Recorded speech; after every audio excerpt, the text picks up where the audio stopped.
بھی نہیں ہوگا پھر تو امام تک نہیں جا سکتا، وہ واپس چلا جائے، پھر دوسرا بندہ بھیجا۔ تیمار نامی شخص تھا، وہ آیا، اس نے آ کے امام سے بات کی۔ امام نے اس کو یہی جواب دیا کہ دونوں صورتیں ہیں کہ اگر میرا آنا تمہیں پسند نہیں تو میں واپس چلا جاؤں۔ جب عمر بن سعد کو یہ امام کی امام کو یہ فرما ہے، یہ بڑا حوصلہ افزا بات، وہ بڑا خوش ہوا کہ میں قتل حسین سے بچ گیا۔ سب لوگ یہ جانتے تھے جو بڑے بڑے سردار تھے کہ حسین کے پائے کا ہم نے تو دور کی بات ہے، یزید تو الگ بات ہے، پوری روئے زمین پر اس وقت حسین سے افضل ترین کوئی شخصیت یہ ان کا اعتقاد تھا۔ جب حسین امامت فرماتے بڑے اعتقاد سے یزیدی بھی حسین کی ابتدا میں ملا، اور کچھ لوگوں کو یہ خبر ہی نہیں تھی کہ یہ کون ہے۔ یعنی یہ دیکھیں ہمارے جو شام سے فوجی آئی ہیں یا دائیں سے آئی ہیں، انہیں یہ بتایا گیا تھا کہ باغی سے کہا بھائی بغاوت تو حسین اگر کرتے مدینہ میں، بغاوت حسین کرتے تو مکہ میں ہو سکتا، حسین کے ساتھ تو حسین کی عورتیں ہیں، خاندان ہیں، خاص لوگ ہیں، 113 یا 14 سے زیادہ افراد ہی نہیں ہیں۔ کیا ابھی آپ نے کوفے جا کے بغاوت کا اعلان بھی نہیں کیا؟ جو یہ کہتے ہیں کہ حسین باغی ہے، مجھے پوری زندگی حسین کی میں ہاں یہ ہے کہ میں یزید کی بیعت کی، اس کے سوا ہاں جب جنگ کسی پر مسلط کر دی جائے، اوپر بیٹھ کر شورش کر دی جائے تو پھر کیا ہو؟ اپنے دفاع میں تو ہر کوئی کرتا ہے۔ حسین حکومت کے لیے نکلے تھے، اگر حکومت کے لیے نکلے تھے تو تمام مکاتب فکر کی کتابوں میں یہ موجود ہے کہ حسین نے کہا تھا اگر میرا آنا تمہیں قبول نہیں تو مجھے واپس جانا۔ کسی نے کہا کہ شاید حسین نے ڈرتے کہا، حسین ڈرنے والے نہیں تھے، اصل دو جگہ پہلے ہو چکی ہے، ان کے والد کے ساتھ اس کے تجربے کی روشنی وہ ان جنگوں میں آج تک کوئی بھی فیصلہ نہیں کرتا۔ جمل کے اندر علی سے جنگ، اس میں موقف واضح نہیں، اور اسی وجہ سے ہم ثبوت کرتے ہیں۔ ہاں یہ بات ضرور ہے کہ اہل سنت کا نظریہ ہے کہ جمل میں بھی اور سیدنا امیر معاویہ کے درمیان بھی جنگیں جو ہوئی، مجتہد کو اپنی خطا کا سوال نہیں، اجتہادی غلطی ہے، لیکن حق کا جانب علی ہم یہ نہیں مانتے کہ حضرت امیر معاویہ حق پر ہے، لیکن چونکہ آپ نے حضرت عثمان غنی کو قتل کیا ہی نہیں، شہید کیا نہیں، تو ہم کیسے آپ مانیں؟ کوئی نظام اسی الزام پر حضرت سیدہ عائشہ صدیقہ نے جمل کی، اسی الزام پر حضرت امیر معاویہ نے یعنی جنگ کا آغاز کیا کہ حضرت عثمان غنی کا بدلہ لیں گے یا آپ کو شہید کیا جائے گا۔ مولا یا یہ تھا کہ علی کی بنا قاتل حضرت عثمان غنی، تو مولا علی فرماتے تھے کہ اگر ابھی میں ان سے ابھی آپس میں ہم لڑ رہے ہیں، اگر یہ لوگ طاقتور ہیں پھر ان سے جنگ شروع کر دیں تو نتیجہ یہ نکلے گا کہ اسلام میں جنگ خانہ جنگی ہو جائے۔ یہ دونوں موقف تھے دونوں سے، تو شک میں بات کئی لوگ حضرت امیر معاویہ کو چل رہے ہیں، کئی لوگ علی، کئی لوگ ام المؤمنین سیدہ عائشہ کی طرف لگے، کئی لوگ حضرت علی کی طرف لگے۔ خیر حضرت عائشہ کا تو معاملہ حل ہو گیا، باعزت طریقے سے حرم رسول کو اچھا یہ بڑا نازل میں بات آ گئی، یہ اعتراض ہے حضرت علی پر، اس کا دفاع کرنے وقار کو کہ حضرت علی نے جب سیدہ عائشہ صدیقہ کو مدینہ طیبہ بھیجا، جب ختم ہو گئی، وہ اونٹ جس پر سوار تھی، یہ موضوع ہی لیکن ذمہ بات آ گئی، تو اس کے ساتھ غیر محرم مردوں کو بھیجا، یہ خارجوں جبکہ یہ جھوٹ ہے۔ حضرت علی نے کیا کیا کہ جس شخص نے اس جمل اور اونٹ کی ٹانگیں کاٹی تھی وہ محمد بن ابو بکر تھا، حضرت علی کی طرف سے، عائشہ کا بھائی تھا۔ کیا بھائی معلوم ہوتا ہے غیر معلوم؟ اور پھر جن لوگوں نے پگڑیاں باندھی ہوتی وہ مجاہد خواتین اس زمانے میں جنگوں میں شامل ہوتی تھی، ان کے ماہرین کو پیچھے رہنے کا حکم تھا حفاظت کے لیے، اور آپ کے محمل کے گرد جو خواتین تھی ساری وہ پگڑیاں باندھ کے مردوں والے لباس ایسے قاتل حنک کی پردہ کیا ہوا تھا، صرف پگڑی باندھ کر ایسے کر کے مردوں والے لباس پہن دیا۔ تو یہ امام حسین کے سامنے یہ تمام حقائق تھی کہ اگر کوئی بھی پہل میری طرف سے ہوگی تو کہیں گے قیامت تک یہ طویلیں ہوگی کہ اس میں یزید کا کوئی قصور نہیں تھا۔ حسین پہل نہ کرتے تو یزید کا بھی ایسا۔ پھر حسین کو اپنے انجام کا پتہ کس وجہ سے؟ فرمان رسول کی خوشی، فرمان علی کی خوشی، فرمان فاطمہ کی خوشی۔ پھر آپ نے اس کو جواب دیا، اس نے جب آپ نے صلح کی دعوت دی تو سوچ رہے یا میں چلا جاتا ہوں یا مجھے جانے دو، جس کیوں مجھے قتل کرتے، میں نے کیا تمہارا جرم کیا؟ تو اس میں حسین کی طرف سے یعنی بڑا صلح خانہ موقع تھا۔ تو جب اس نے خط لکھا عمر بن سعد، ابن زیاد کا خط تبری میں موجود ہے، اس نے جب پڑھا ان کے حسین ایسے ہی کہا ایک ہی صورت ہے، حسین یزید کی بیعت کرے اور فوراً ہمارے حوالے کر دیں، اب ہماری ثواب دی ہے کہ ہم حسین سے کیا کرتے ہیں۔ جب یہ خط آیا تو حسین کیا عمر بن سعد کا موقف وہاں لکھا ہے تاریخ میں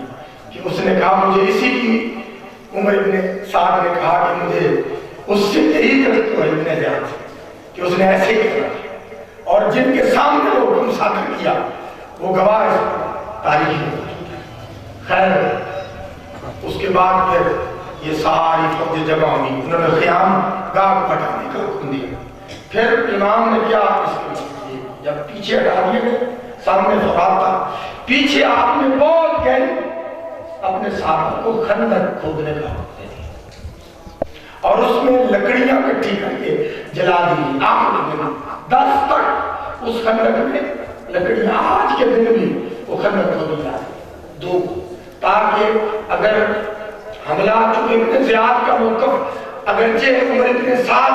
نے خود نہیں پہنچایا، انہوں نے کہا امام حسین یہ کبھی نہیں ہو سکتا کہ یہ اس بات کو پوچھا ہے، چونکہ حسین اگر خدا نے خواستہ یزید کی حسین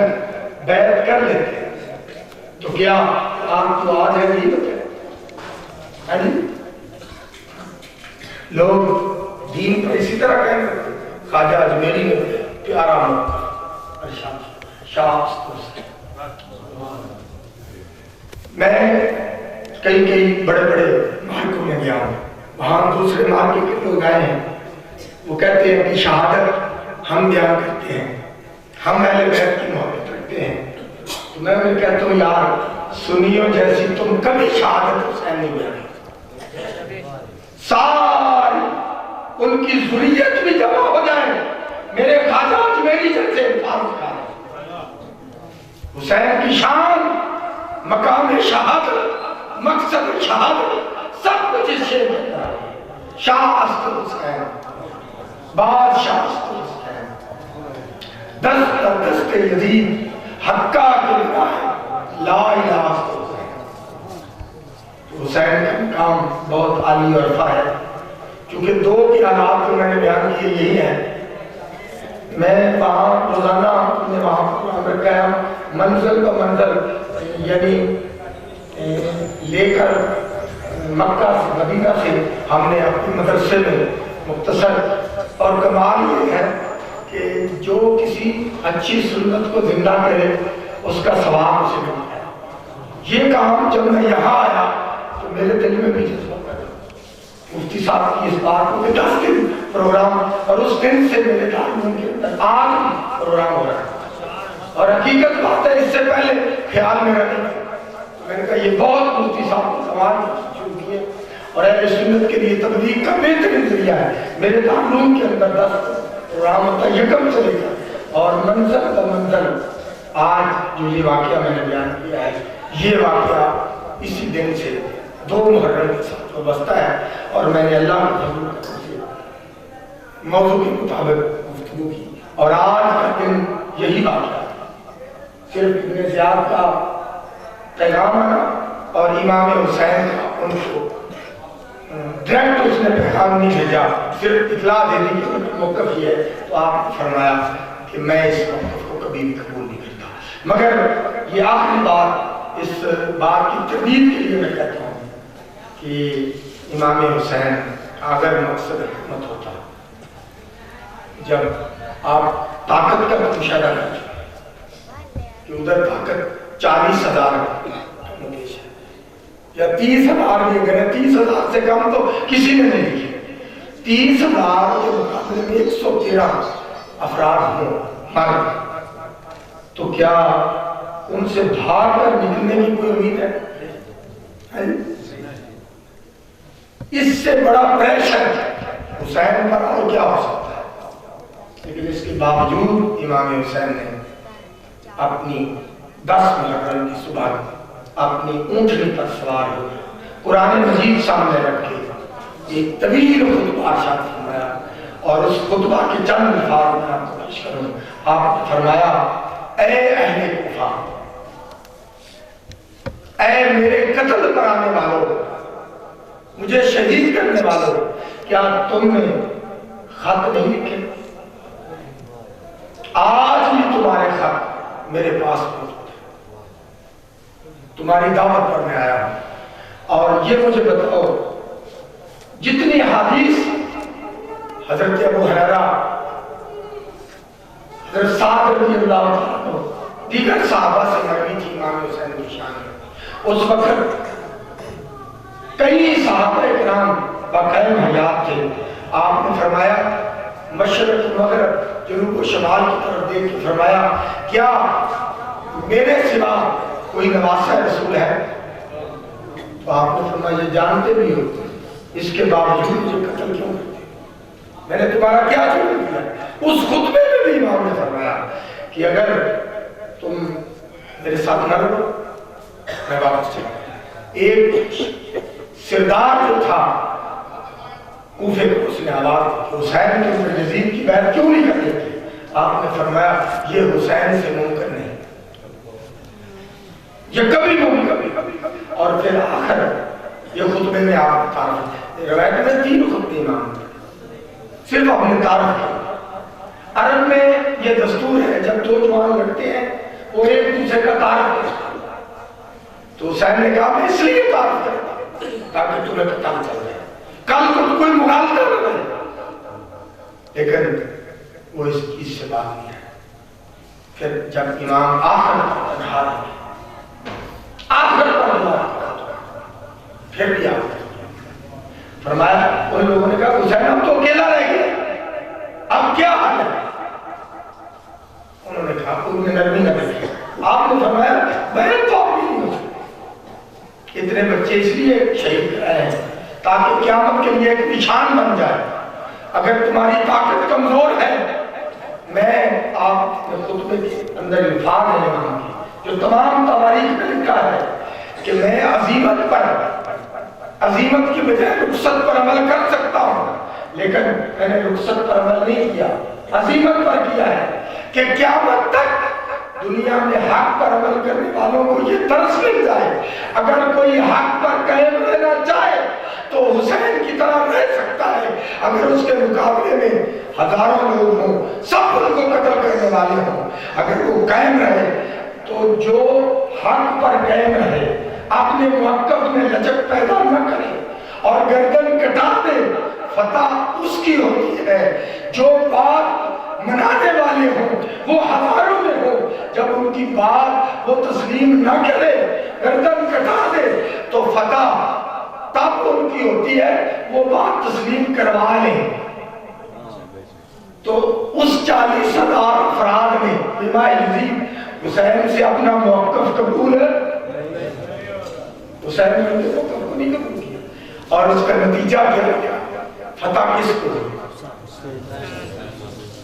اپنے موقع پر ثابت کرنے پر اپنا اس نے کہا ہاتھ تو مدینہ چھوڑا، مکہ چھوڑا، کربلا نے کہا ہاتھ تو، فرمایا نہیں، ہاتھ دے دیتے تو فتح یزید کی تھی، حسین نے ہاتھ نہیں دیا، شکست یزید کی ہوئی۔ اب یہ میرے سامنے کتاب شیعہ کی 60 خطبہ ہے فی مقتل حسین، بہت بڑی مقتل کی کتاب ہے، اس میں خطبہ ہے سیدہ زینب یزید کے دربار میں۔ میری اس تقریر کا اختتام بھی ہے، جب وہاں یہ قافلہ پہنچا لٹا ہوا، حضرت زینب اپنی کنیزوں کی جھرمٹ میں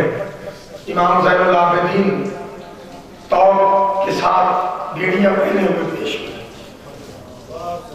جشن منایا جا رہا ہے، تازیانے بجائے جا رہے ہیں، نعرے بج رہے ہیں، مبارکیں دی جا رہی ہیں، پورے شام دمشق کو سجایا گیا ہے کہ آج ہمارے امیر کو ایک باغی پر فتح نصیب ہوئی۔ لوگ نہیں جانتے تھے کہ وہ باغی کون تھا، اسی وجہ سے کوفہ سے شام یہ براستہ ہلا۔ میں نے یہ پیدل سفر کیا طالب علم کے زمانے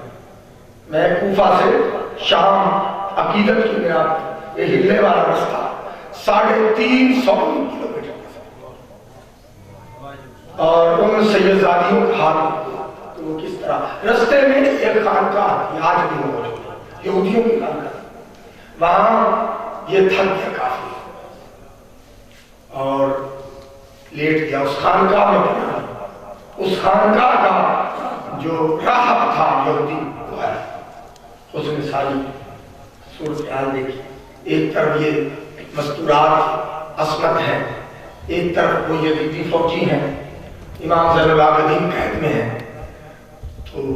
جب دیکھا کہ یہ تو خیمے لگا کے بیٹھے ہیں، یہ مسافر اعلان بیٹھے ہیں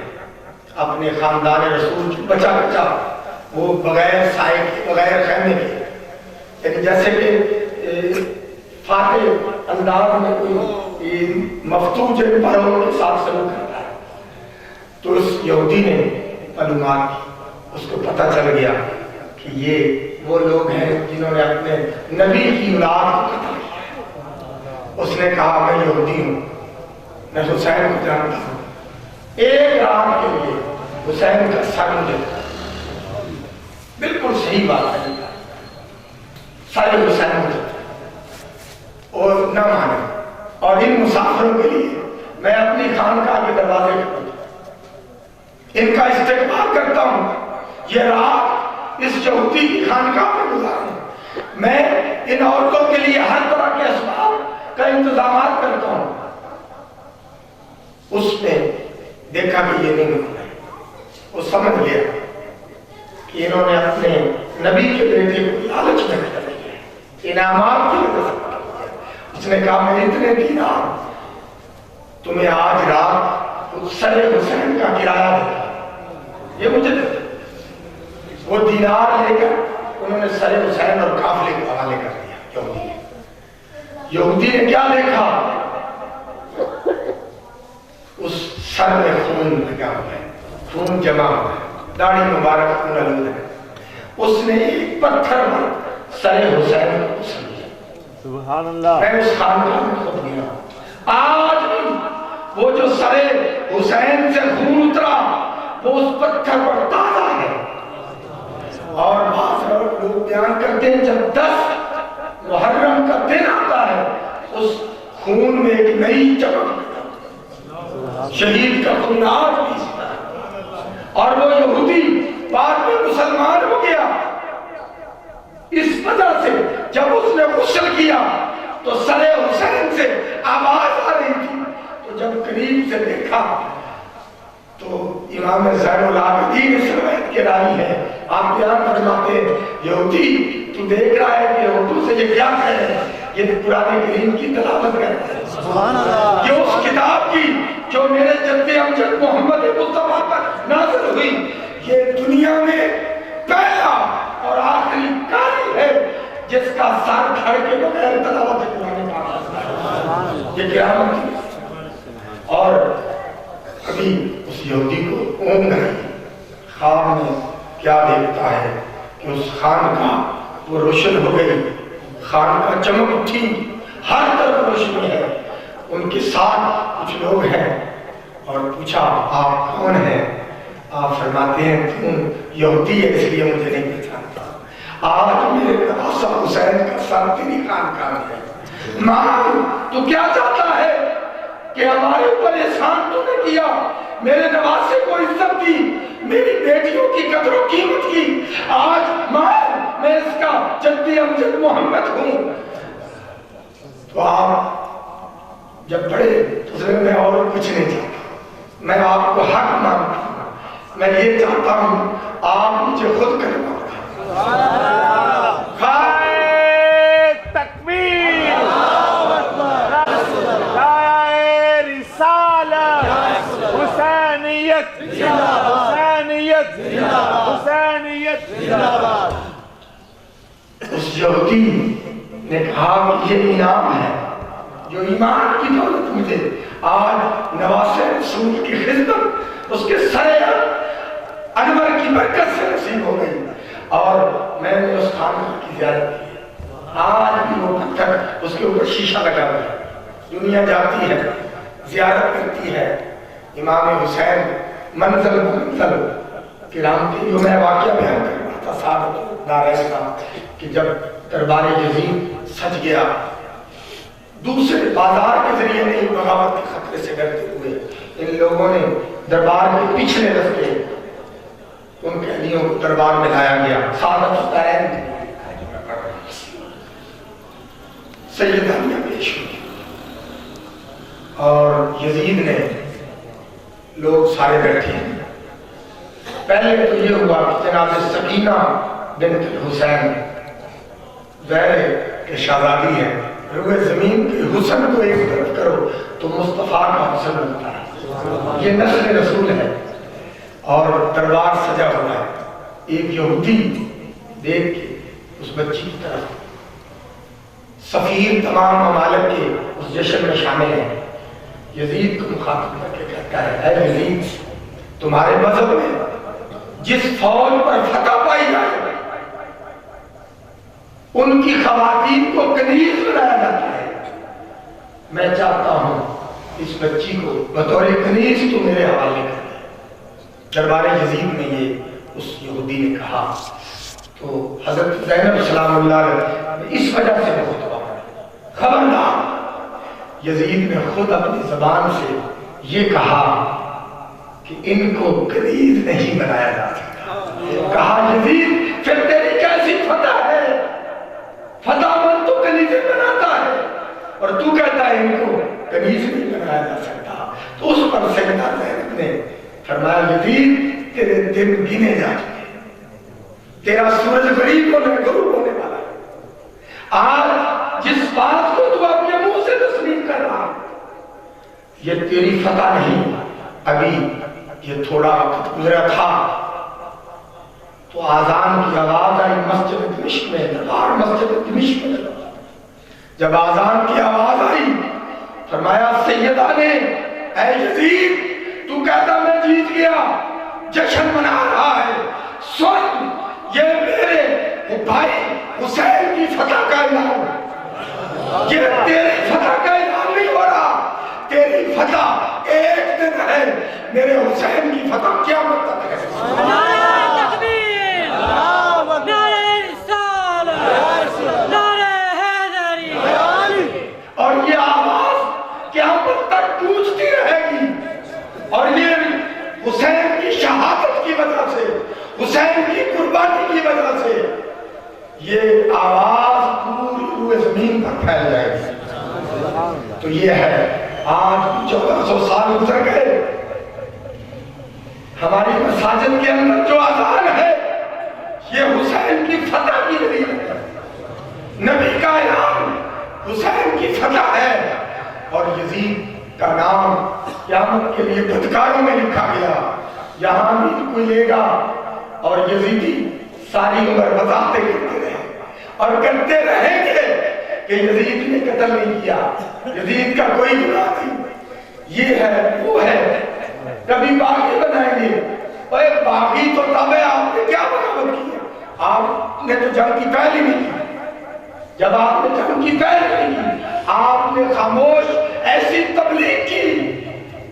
وہ تبلیغ کے اثرات خفیہ توجہ کے اثرات حسین کے قیامت تک دیکھے جائیں گے. جب دنیا کہے گی ہر قوم پکارے گی یہ ہمارے ہیں حسین. کوئی نہیں کہے گا کہ یزید فاتح ہے یا میں یزید کے ساتھ ہوں. ہر قوم پکارے گی تو انشاءاللہ حسین ہمارے ہیں. اللہ تعالیٰ برکتدار کی عمر دراز فرمائے اور اس پروگرام کو قبول فرمائے. اللہ تعالیٰ مفتی اعظم پاکستان الحاج مولانا مفتی صاحب کی قبر انور پر ہزار محمود صاحب کی قبر پر ہزار آرام اور اللہ کرے کہ اہل سنت اسی طرح جس طرح میں نے اپنے دارالعلوم میں یہ مشن شروع کیا ہوا ہے جگہ جگہ ایسے پروگرام ہوں ایسی محفل ہوں تاکہ حسینی پیغامات سب تک پہنچے. وما علینا الا البلاغ. جس کا نبی جس کا بابا علی جس کا نانا نبی جس کا بابا علی اس حسین ابن حیدر پیدا سلام مصطفیٰ جان رحمت پیدا سلام شمع بز میں جالدی قلب میں عظمت مصطفیٰ جالدی قلب مصطفیٰ اعلیٰ حضرت کی حکمت پیدا سلام مصطفیٰ جان رحمت پیدا سلام شمع بز میں ہدایت پیدا السلام راز دارا رب دیا السلام غم سارا سب دیا السلام لا الہ الا اللہ السلام